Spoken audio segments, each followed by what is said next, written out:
Ah, están viendo ya eso, ¿no? Ya lo había compartido. Ok. Bueno, ya ustedes han visto en colegio, porque yo veo los textos de colegio. Algunas cosas están mal, pero ya han visto en colegio. Otros no han visto en colegio. Así que aquí vamos a ver. Deberíamos ver a súper detalle realmente miércoles, pero no, porque no, ya les he dicho que no es mi afán martirizarlos con el ADN, cómo es, todo eso, porque lastimosamente una persona quiere entrar y ya no voy a admitir. Ya estoy grabando. Entonces, pero tienen que saber qué es el ADN. Por favor, pongan en el grupo que ya no voy a admitir. Tienen que saber cómo es y porque somos nosotros, ya les he dicho, no, somos nosotros los que tenemos que saber en el práctico de qué son los transgénicos, qué es el CRISPR, cómo funciona el PCR, cómo funcionan las vacunas, porque nosotros trabajamos con los animales vacunando hacia todo tipo de enfermedades. No puede ser que seamos tan ignorantes de no saber cómo funcionan eso. Y somos nosotros los que tenemos que saber. Así que en el práctico de transgénicos creo que he dicho que además diga cómo funciona la vacuna que les han puesto a ustedes, y les han puesto la China, la Sputnik o la Johnson creo que es, tienen una forma de actuar. Y la Pfizer y la Moderna tienen otra. Así que si me han puesto la Pfizer, la Moderna, etcétera, o no, la Johnson o cualquiera de esas, bueno, pero a mí me interesa que me digan también cómo funciona la Pfizer y la Moderna, que esas son, eh, y ahora he escuchado que la Moderna está queriendo hacerle un juicio, creo, a la Pfizer, o es al revés, porque uno de ellos ha utilizado la misma técnica sin pedir permiso al otro. Bueno, por lo tanto, jóvenes, lo mínimo que tenemos que saber es qué es el ADN y cómo está estructurado. Nadie lo sabía. En 1944, Avery, McLeod y McCarthy, miren cómo es la cosa, ¿no? Fehacientemente dicen el material genético es el ADN. Eso hemos visto la anterior semana. Y de ahí todo el mundo empieza a estudiar si el ADN es el material genético. Pucha, primero tenemos que saber cuál es la estructura real del ADN, cómo realmente está formado el ADN. Y todo el mundo empieza a trabajar en eso. ¿Mm? Como ahora todo el mundo está trabajando en COVID. ¿Qué es el ADN? Es una cadena formada por nucleótidos de adenina, guanina, citosina y timina, que la anterior semana hemos repasado y ya deben saber cuál es pirimídica, cuál es púrica, cuál es doble anillo, cuál es no, anillo simple. Poseen una unión fosfodiéster y se ubican en el núcleo, en las mitocondrias y en las plantas en los cloroplastos. Además, hay diferencia entre el ADN del núcleo y las mitocondrias. Entonces está en el núcleo. ¿Mm? Y aquí está.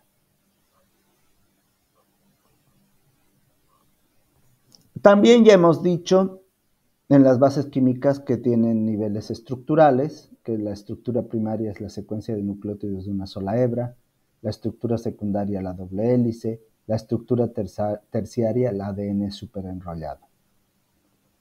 Niveles inferiores de empaquetamiento, el primer nivel, asociación doble de hélice, segundo nivel, solenoide, fibra de cromatina. El tercer nivel, los bucles, también ya lo hemos visto, creo. Cuarto nivel, el rodillo. Y el quinto nivel, el cromosoma. O sea que el cromosoma no es más que ADN empaquetado. Factores que determinaron el descubrimiento de la doble cadena. Nuevamente, nada se descubre de la noche a la mañana. Así de fácil. Ah, mira, me desperté y descubrí esto. No, son estudios que los científicos hacen sobre algo que ya está hecho, buscan otra cosa más, buscan comprender cómo es. ¿Mm? Entre el 40 Y el 53, muchos científicos desean responder la siguiente pregunta. ¿Cómo el ADN sirve de base genética para los procesos de la vida? Y obviamente, y es lógico, se creía y es tal cual, la respuesta depende en gran medida de cómo está estructurado, cuál realmente es la estructura del ADN. ¿Mm? Y en 1953, dos jóvenes científicos proponen que el ADN es una doble hélice. ¿Mm? Y ellos no lo hacen de la noche a la mañana, sino que reúnen todo lo que los otros científicos han hecho y ellos tienen la genialidad de decir es así y es así como fue. Watson y Crick. Y eran realmente jóvenes. Ninguno, ni yo ni ustedes vamos a hacer, ni vamos a llegar al talón de ellos, porque han ganado premio Nobel. A la edad de ustedes uno ya estaba haciendo postdoctorado y el otro tenía 18, 19 años y ya estaba terminando su, la universidad.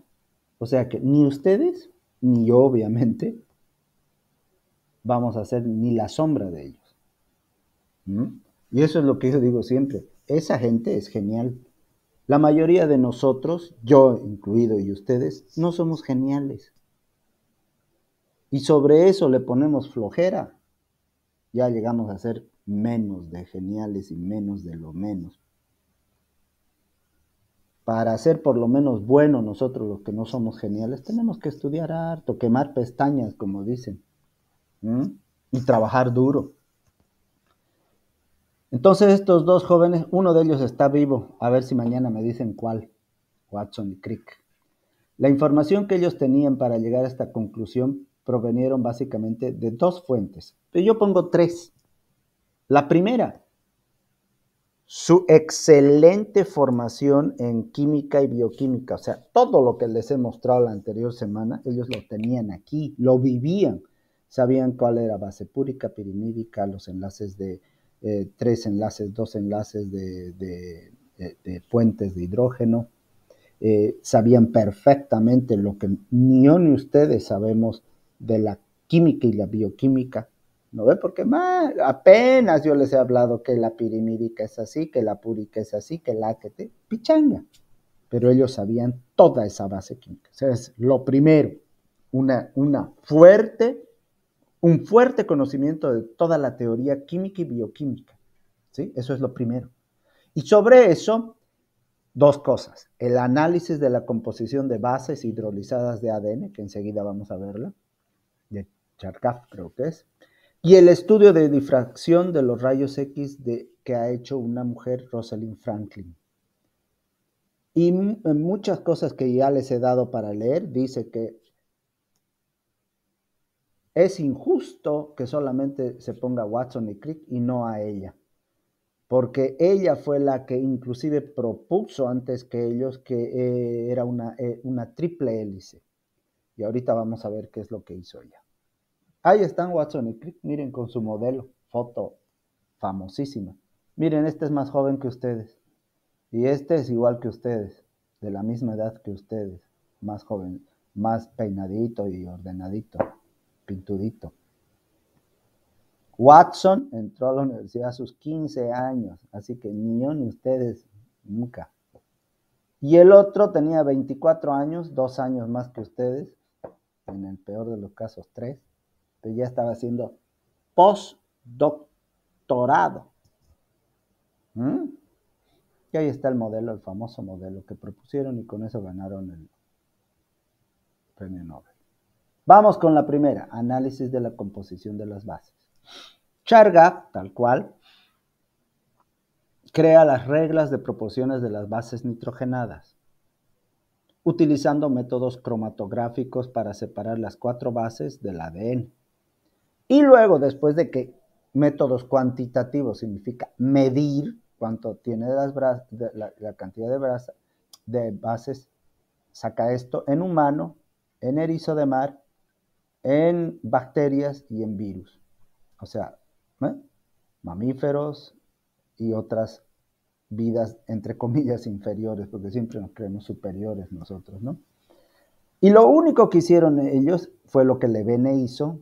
Chargaff volvió a hacer lo mismo y midió cuánto de A, T, G, C hay en el humano, en el erizo, en las cherichas y en el virus. Y después ya hizo cálculos. ¿Y qué sacó él? La cantidad de residuos, de adenina es proporcional a la cantidad de residuos de timina en el ADN de todas las especies, columna 1, 2 y 5. Veamos. ¿Por qué ha dicho que la cantidad de residuos de A y T son iguales? Porque, miren, son iguales. 30 en el humano, 30. 32, 32. 24, 23. Claro que siempre hay una pequeña diferencia. Y aquí la tupi, perfecto. 26, 26. Y hace su cálculo de proporción A dividido entre T. 26 dividido entre 26, 1. O sea que la proporción es la misma. ¿Qué quiere decir? Que hay la misma cantidad de adenina y timina. Y lo mismo sucedió con guanina y citosina. 19, 19, 17, 17, 26, 25, 7, 24, 24. Si divido 19 entre 19 da 1, 1, 0, 2, 1, 0, 1, 1. Hay la misma cantidad de guanina y citosina en el humano, en el erizo, en la bacteria, en el virus. Número 1, lo primero, la cantidad de residuos de adenina y timina y de guanina y citosina son proporcionales. 2. Basándose en esta proporcionalidad, ahora ya sabemos que son purinas y pirimídicas. Las purinas A y G es igual también a las pirimídicas, C y T, como demuestra el 7, porque hasta aquí hemos hecho, esto es lo que pesó, luego dividió A entre T y es 1, luego dividió G entre C y es 1, pero ahora dividió A más G, dividido entre C más T y también dio 1. O sea, hay la misma cantidad de AG y TC. El porcentaje de C más G no es necesariamente igual al de AT, como puede verse en la relación en la columna 8. O sea, hasta aquí, miren, todo 1. Misma cantidad de A con T, sí. Misma cantidad de C con C, G con C, sí. Misma cantidad de AG y TC, sí. Pero aquí está la variación. Cuando él suma A más T y divide entre C más G, hay diferencia entre las especies.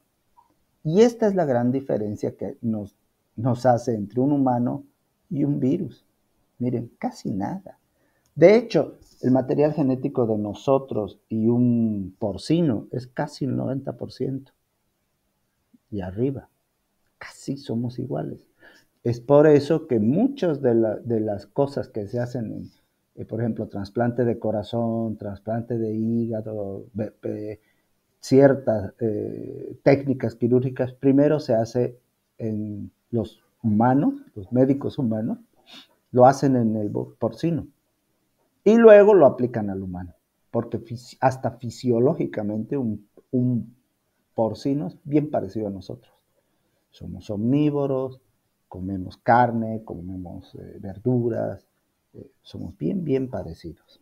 De hecho, antes hasta la insulina se sacaba de los porcinos para ponernos a nosotros. Entonces, esta es la diferencia, jóvenes. Mínima, pero sustancialmente diferente, miren, de un humano a un virus. ¿Sí? Entonces, esto dio la pauta, la primera pauta, la segunda, vamos a decir, porque primero era el conocimiento de todo, la parte estructural, química y bioquímica de la molécula, y luego Chargaff.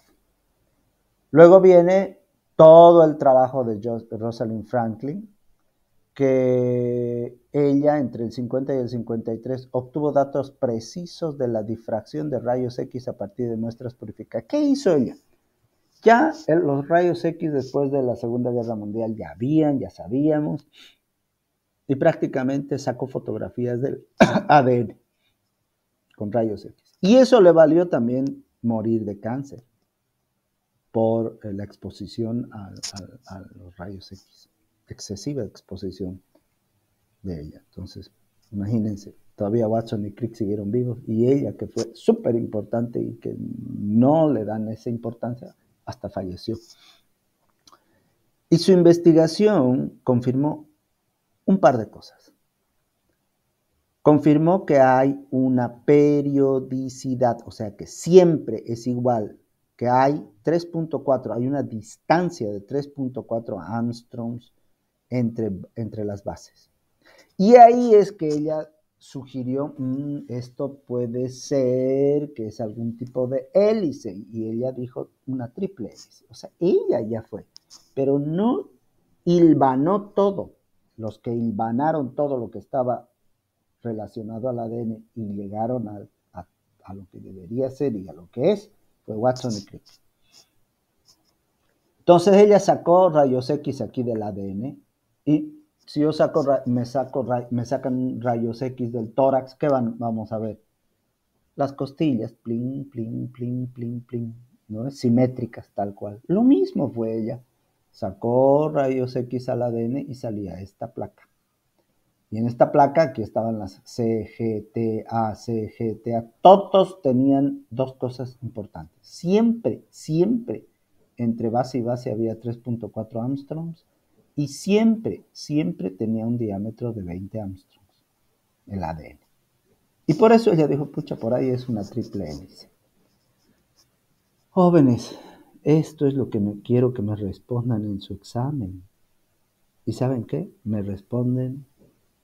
Ay, ya van a ver, vamos a leer todo lo que veo. Son esto, 1, 2, 3, 4, 5, 6, 7 cosas.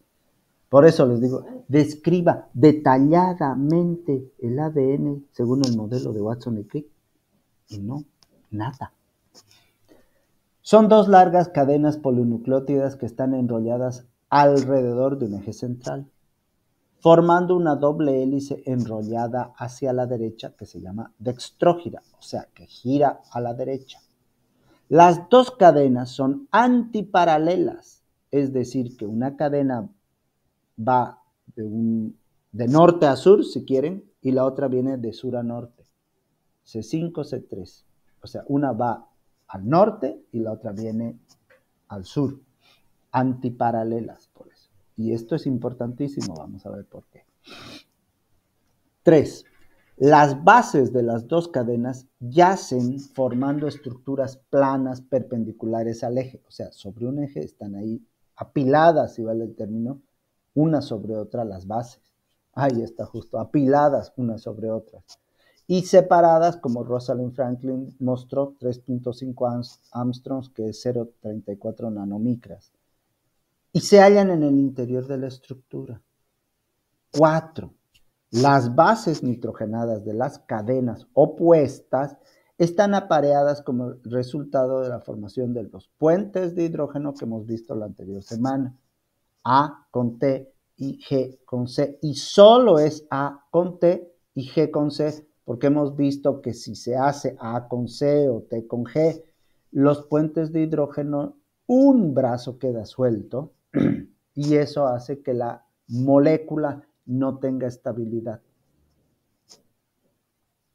5. Cada vuelta completa de la hélice tiene una longitud de 34 Armstrongs o 3.4 nanomicras. Por lo tanto, como cada base está separada por 3.4, en cada vuelta hay 10 bases, 10 pares de bases apiladas.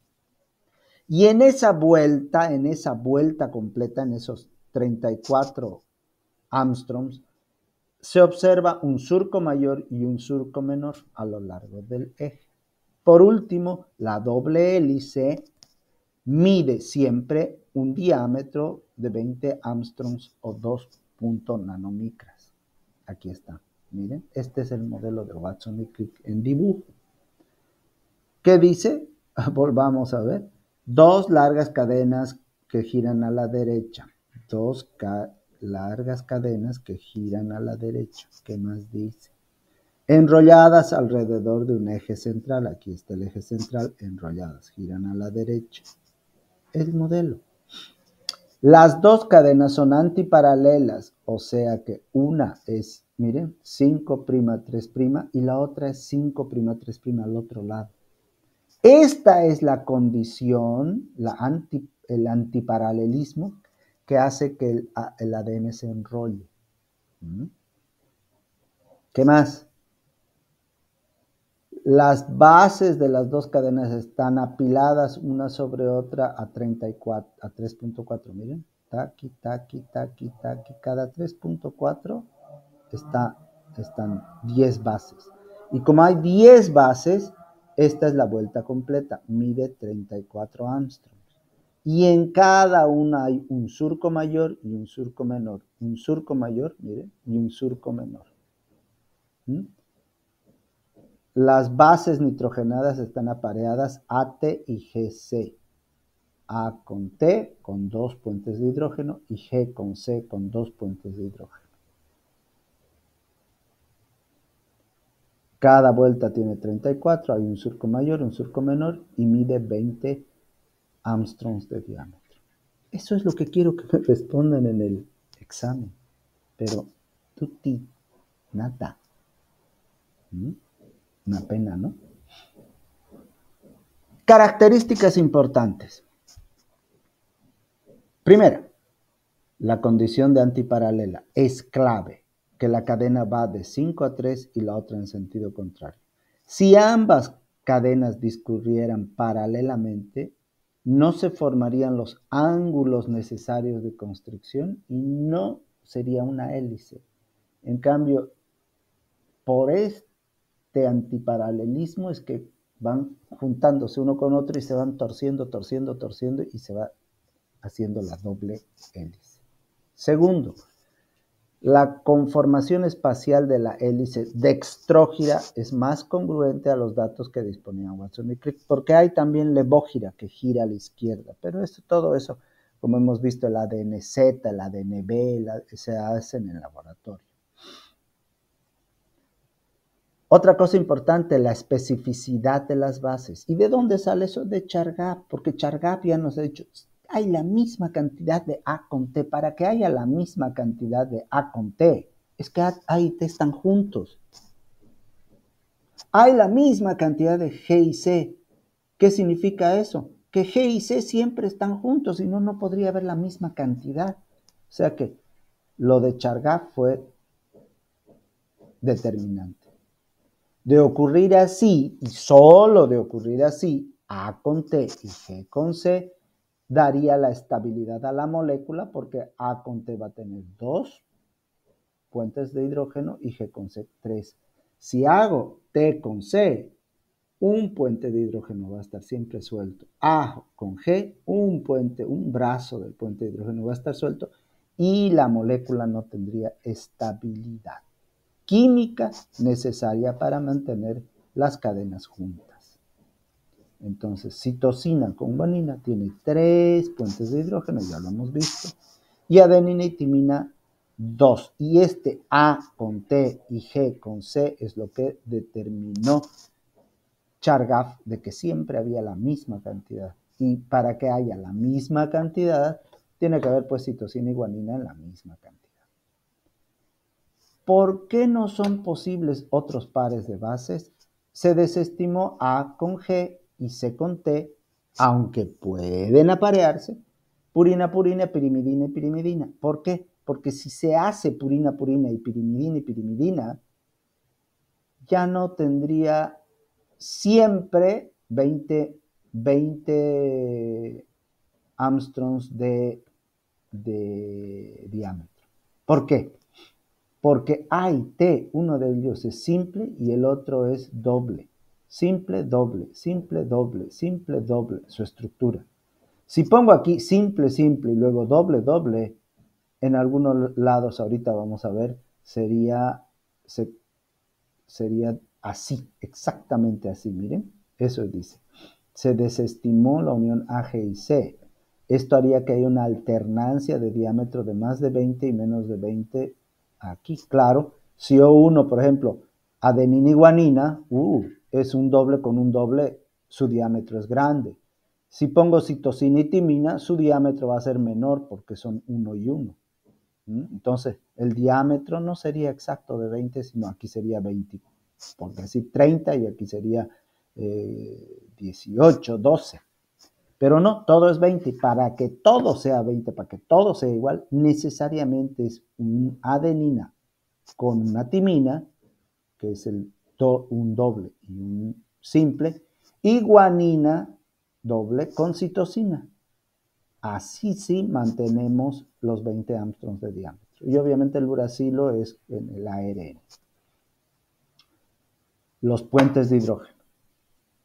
¿Cuál es la naturaleza exacta del puente de hidrógeno? Y la pregunta, ¿es lo suficientemente fuerte para estabilizar la hélice? Aquí sí, tal cual es, como dice el dicho, la unión hace la fuerza.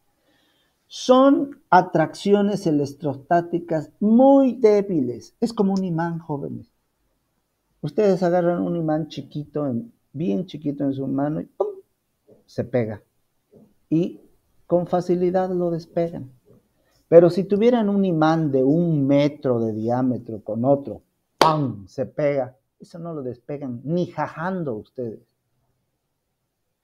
El tamaño. Aquí, el tamaño también. Un puentecito de hidrógeno o 2 puentecitos, ¡pic!, se rompe. Fácil. Pero cuando son 3.000 millones, miles de millones de puentes de hidrógeno, la atracción es fuerte, la unión hace la fuerza. Y más que está bien estable, porque si hubieran brazos inestables, ya eso arruina, ¿no? Pero como es A con T, G con C, el 2 con 2, el 3 con 3, y millones de uniones electrostáticas, pues entonces la molécula es fuerte y estable. Nuevamente 3 y 2, pero 3.000 puentes hacen que sea muy fuerte. Por último, otro factor estabilizante es la disposición de la ribosa y las bases a lo largo de las bases nitrogenadas, que son hidrofóbicas. Entonces, el esqueleto azúcar-fosfato está fuera del eje, protegiendo a las bases que son hidrofóbicas. O sea, el azúcar-fosfato es hidrofílico, no le pasa nada con el agua, pero las bases son hidrofóbicas. Entonces, esa forma de resguardar la estructura también está muy bien determinada desde un punto de vista bioquímico. El esqueleto azúcar-fosfato está por fuera y las bases por dentro. Las bases por dentro, el esqueleto hidrofílico por fuera. El interior está protegido. Eso es, jóvenes, nada más. Hay un práctico que va a ser para el próximo martes, que es la estructura del ADN. Ahorita lo vamos a ver. Bueno, ahí voy a pausar un rato. Muy bien. Casi me equivoco. Ahí está. Descubrimiento del ADN. Descubierto por Friedrich Miescher, habíamos visto la nucleína, luego habla del experimento de Griffith, ya sabemos, habla del experimento de Avery, MacLeod y McCarthy, ya les he explicado, hablan del experimento de Hersey y Chase, fagos marcados, ya les he explicado, y esa es parte de la historia, es parte de la evolución de la genética. Y ahora viene... Ahora que ya Watson y Crick en 1953 fehacientemente han demostrado la estructura del ADN, ahora se quería saber cómo se duplica, cómo se replica, cómo se transcribe y cómo se traduce. La replicación, la transcripción y la traducción mañana. Hoy día, la duplicación. En primer lugar, la información genética es la causa de la síntesis de las proteínas. No como antes, hasta 1944, era al revés, ¿no? Se creía que las proteínas eran... No. O sea, es el ADN el responsable de sintetizar las proteínas, responsables de características estructurales, funcionales, productivas de un organismo. El dogma central de la biología molecular, antes de ir más allá, ¿saben lo que es un dogma? Entonces, si no saben, ¿están ahí o no están ahí? O ya me han dejado.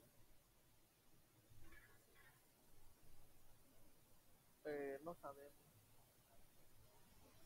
Nadie sabe, de los 50 no sabe lo que es un dogma.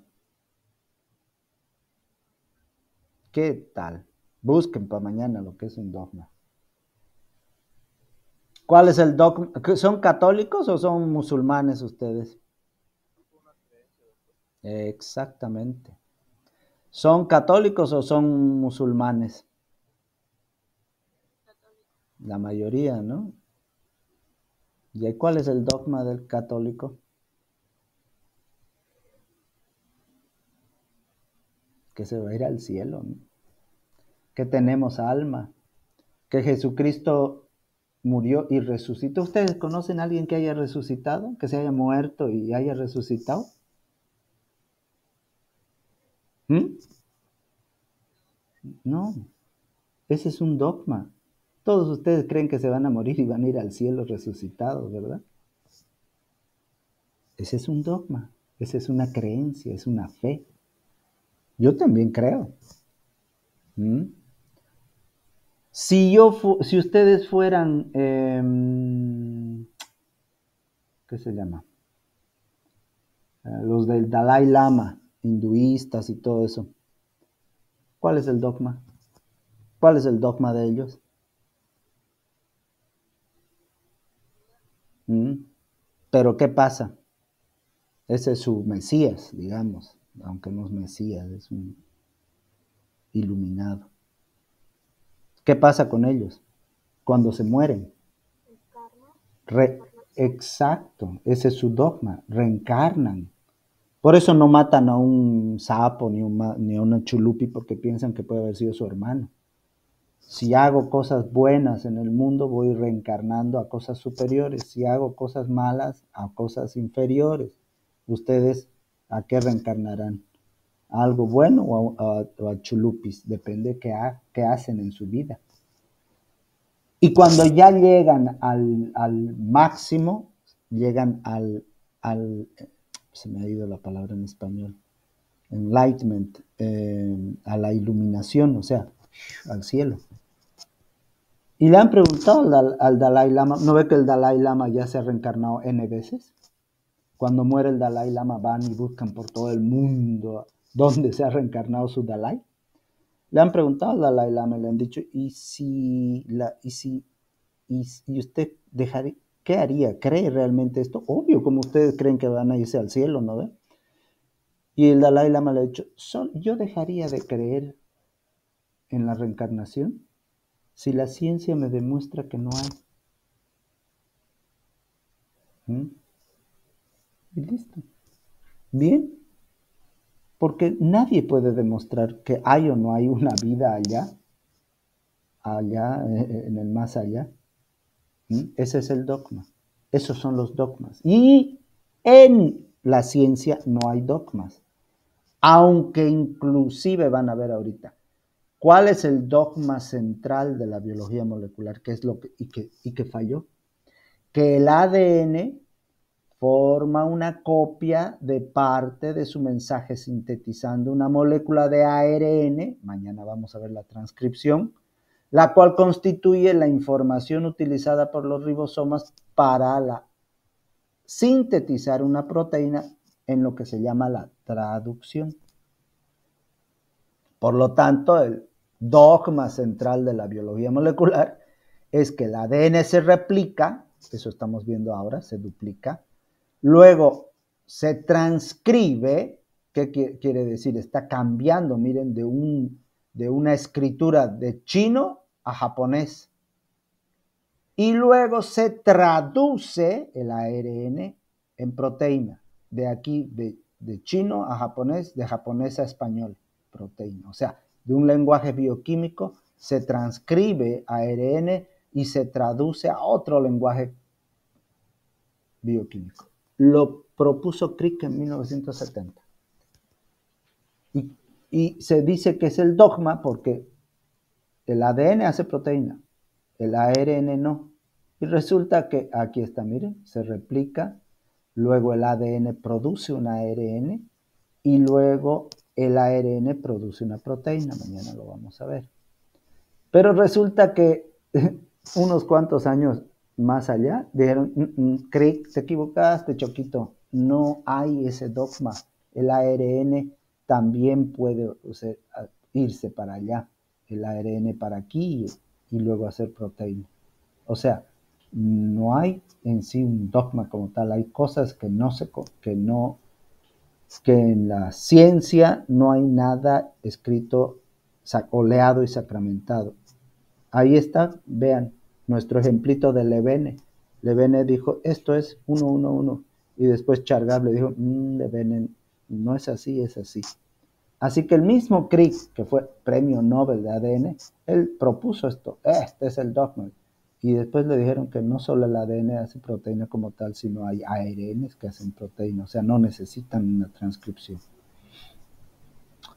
Bueno, ahora, ¿cómo se duplica el ADN?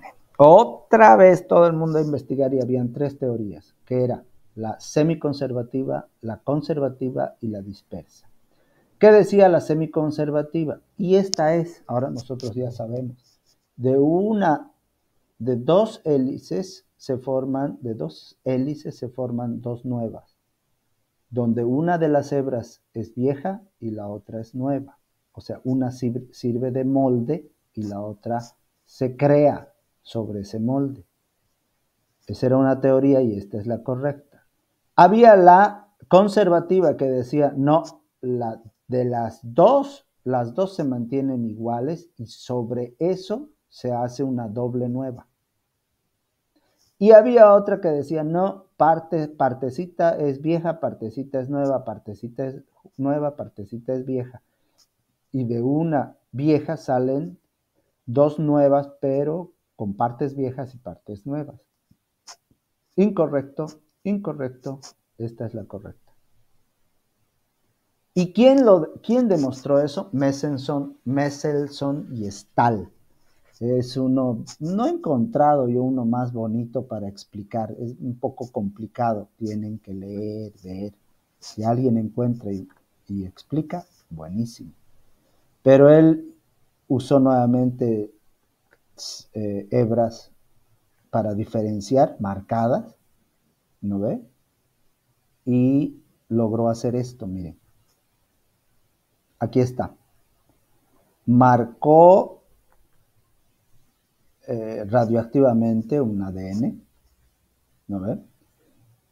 Y de esta doble cadena se formó una F1, o sea, se dividió y se formaron dos cadenas. Y resulta que una de las cadenas era radioactiva y sobre esa se formó la nueva. Y entonces habían dos cadenas donde las dos tenían una hebra vieja y sobre la hebra vieja se formó la nueva. Se volvió a dividir y mantuvo la vieja radioactiva y sobre esa se formó la nueva y sobre esta nueva se formó otra nueva no radioactiva. Esa es la F2. Y lo mismo pasó aquí.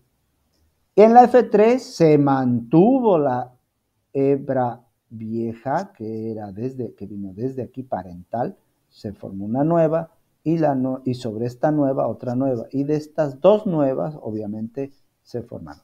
De esta forma se pudo ver que era semiconservativa. Sobre una hebra vieja se formó una hebra nueva. ¿Mm? Ahora, los mecanismos. Aquí, jóvenes, ¿yo saben qué? Yo leo esto está escrito y descrito en varias partes. Yo les he puesto algunos videos, todo, porque hay unos lindos videos en YouTube. Algunos bonitos, otros aburridos. Unos como yo que explican, otros lo hacen con dibujitos, otros con anime. Pero todo está en el libro de blanco. Y como les he dicho, es aburridísimo. Yo empiezo a leer y nunca termino. Me aburre. Pero hay que hacerlo. Y en especial ustedes que tienen que aprender. Y aquí está. Miren, la doble cadena está tal cual y se van a volver dos dobles cadenas. De una va a salir dos. De una va a salir dos. ¿Qué es lo primero? Aquí entran en juego proteínas, entran en juego enzimas que hacen que se separe. Y esto es tal cual cuando ustedes están enamorados, ¿no? Su primer amor. Nie, chicas, espero que ustedes no estén así. Pero ya les va a llegar, si es que no les ha llegado, y mejor si no les llega. Pero churiquis, ¿no? No quieren separarse. Tras que se va la corteja o el cortejo, ya quieren estar otra vez con el cortejo. Lo mismo es el ADN. No quiere separarse. Por lo tanto, entran unas enzimas helicasas y topoisomerasas que ¡plac!, lo dividen. Ahí no entra, oye, he visto a tu corteja con otro hombre. Miércoles, lo separan. Pero no es más que se separen, ¿no ve? No, no puede ser, va donde su corteja, y verdad, pues él la hizo su corteja. Pero él cambia como está enamorado y otra vez vuelve con ella. Inmediatamente, si les separan, se juntan. Por eso viene, vamos a decir, el chismoso, la helicasa y las topoisomerasas, y ¡brum!, los separan. Pero para que no se junten de nuevo, hay unas proteínas SSBP que se añaden aquí, para que no se junten de nuevo. Y ahí, una vez que se logra separar realmente esta doble hélice, sobre la hebra vieja se empieza a formar el nuevo ADN, donde hay un T, ponen una A, donde hay un G, ponen una C, y así sucesivamente. Pero hay una diferencia. Una hebra se llama líder y la otra retardada. ¿Por qué? Porque ¿se acuerdan que una es 5' y la otra 3' y la otra al revés?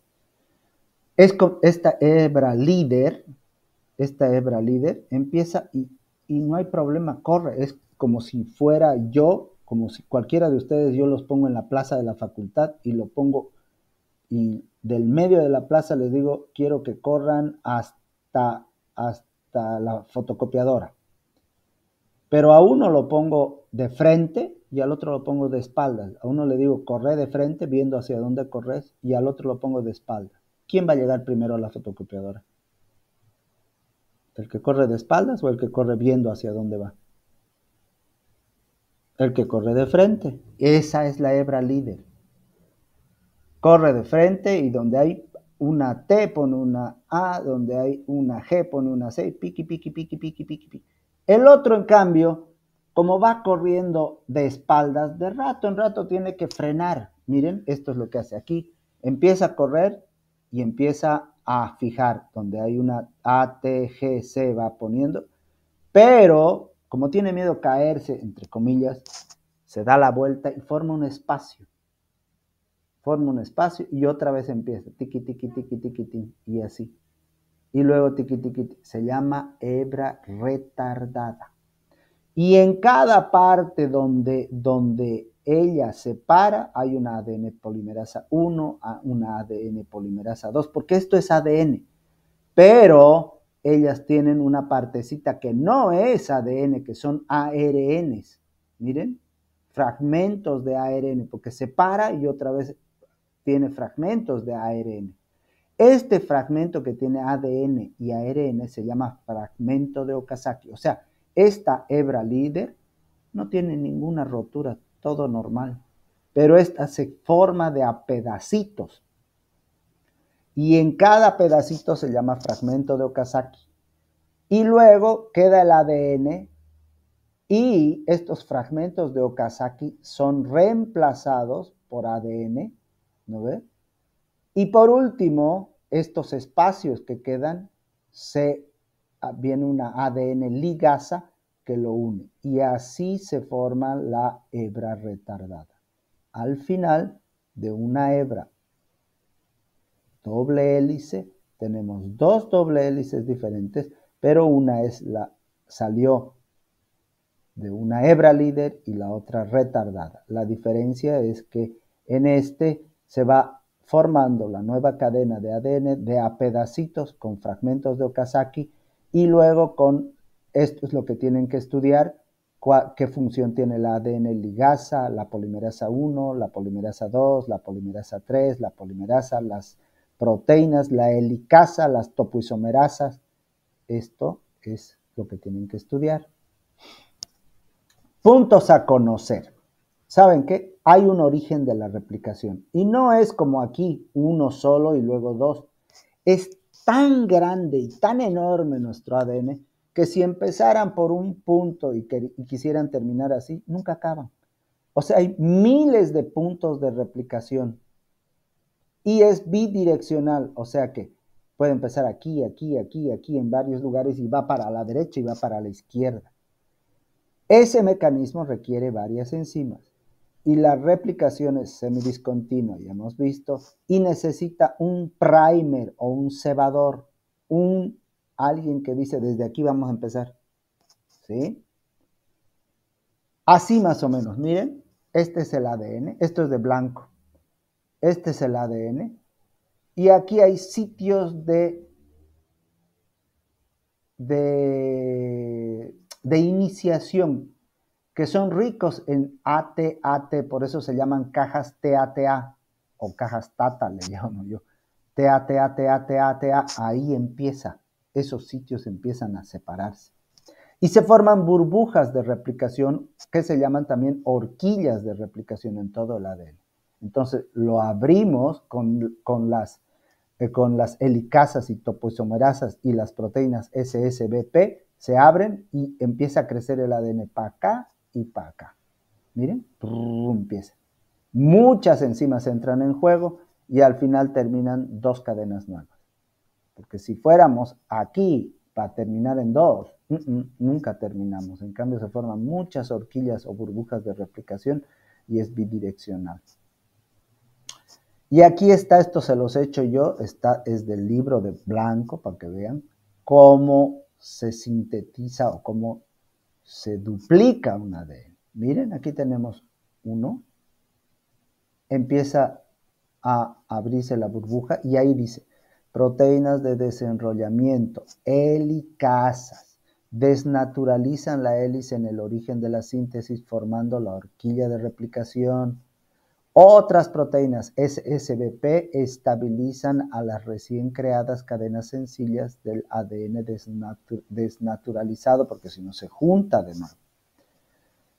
Al alejarse la horquilla de replicación del origen, se produce un incremento en el enrollamiento de la hélice. ¿Qué significa esto? Han visto que hay unas sogas, ¿no? Las sogas que venden en las ferreterías. Hay algunas que tienen 3 hebras, 4 hebras.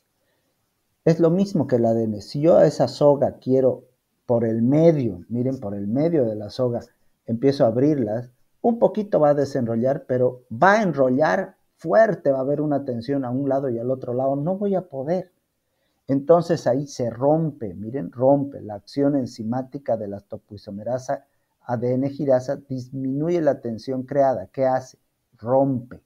Esta topoisomerasa corta las cadenas de ADN haciendo que se desenrolle y otra vez las junta y las une de nuevo, ¿ve? O sea, rompe la tensión porque yo estoy abriendo esa cosa que está enrollada, lo rompo, rompe la tensión y otra vez las une de nuevo.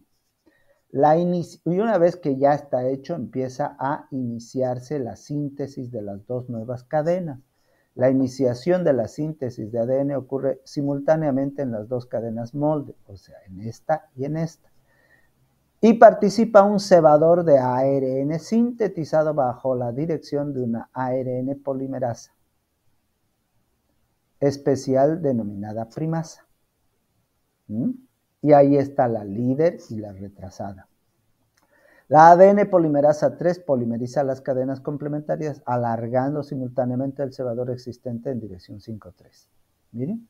Al alejarse la horquilla de replicación del origen, la síntesis es continua en la cadena líder y continua y discontinua en la cadena retrasada, produciéndose pequeños polinucleótidos llamados fragmentos de Okazaki. Posteriormente se eliminan los cebadores RNA y los huecos resultantes se rellenan con ADN bajo la dirección de la ADN polimerasa 1. La ADN ligasa cierra los huecos finales entre el ADN que ya había y que proviene de la sustitución. Miren estos huecos aquí. Se fusiona todos los fragmentos de Okazaki. La ADN ligasa fusiona los fragmentos de Okazaki. Al proseguir la síntesis de ADN a lo largo de la cadena líder y retrasada, la ADN polimerasa 3 realiza una corrección de prueba, porque a veces puede equivocarse. Por ejemplo, AT, y por ahí pone AA o GG, lo cambia. O sea, igual que en el Word, ¿no? Usted ha escrito mal y lo cambian, corrector, lo mismo. Y se forman las dos cadenas. Estos jóvenes voy a preguntar en el examen. ¿Qué función tiene la helicasa? ¿Qué función tiene la topoisomerasa 1 y 2? ¿Qué función tiene la proteína RPA de replicación? ¿Qué función tiene la primasa? ¿Qué función tiene la ADN polimerasa? ¿Qué función tiene el factor C de replicación? ¿Qué función tiene el antígeno nuclear de las células proliferantes? ¿Qué es la ADN polimerasa gamma? La ARN, la nucleasa, la ADN ligasa, la polimerasa epsilon, gamma y beta. Todas ahí están sus funciones. ¿Sí? Y esto yo se los estoy viendo. Hay videos de YouTube bien bonitos. Y ahí está en bien feo y largo en bioquímica de blanco. Pero cada uno tiene que hacer y tiene que saber cómo funciona y cuáles son estas enzimas. Por lo tanto, semiconservativa, bidireccional, en muchos puntos, ADN polimerasa, hay una hebra retrasada, una hebra líder y se reparan algunos errores que han habido. ¿Sí? Esa corrección de errores es importante porque las copias deben ser fidedignas, o sea, tal cual como son. Existen replisomas, polimerasas y enzimas correctoras. Y existen dos métodos, actividad autocorrectora de la ADN polimerasa y la actividad post-replicativa, o sea, después una metilación del GATC con desfase, actuación de una endonucleasa y la ADN polimerasa que rellena los huecos, o sea, siempre están corrigiendo. En este momento, muchos de sus ADN son 1400 aminoácidos por segundo que se están formando en sus células. Y hay equivocaciones. Y es por esta corrección de errores se minimizan los errores. Mañana vemos transcripción, traducción y traducción de ADN. Hasta ahí es